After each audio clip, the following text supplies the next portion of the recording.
आज माझ्या वाराच्या पुऱ्यात धज्जा उडून गेल्या.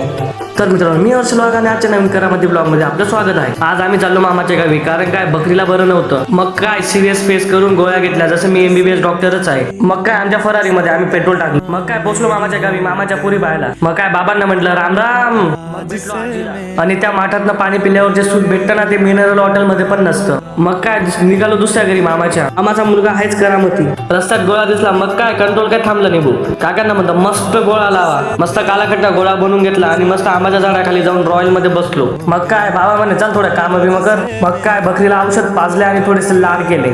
आमची ही बकरी आणि या बकरीमध्ये काहीच फरक नाहीये. मस्त पैकी राजासारखं बसायला गेलो, तेही सण झालं नाही. मामाच्या गावाला आलो, काही करामत करणार नाही असं तरी होणार नाही. मग निघालो ट्रॅक्टर घेऊन. मामाचा मुलगा मला लागला पोस्टर मारायला, म्हटलं आम्हाला उतरून जाऊ दे रे. त्याच्या स्टंटच्या मुळे घुसल्या माझ्या पायात काटे. न गट ट्रॅक्टर घरासमोर लावलं, जसं की आम्हाला काही माहितीच नाही. कैरीमध्ये काही रस नव्हता, तरी कैरी खाण्याची मजाच वेगळी होती. आजच्या करामती ब्लॉग मध्ये तुम्हाला नक्कीच मजा आली असेल. भेटू आपण उद्या. बाय.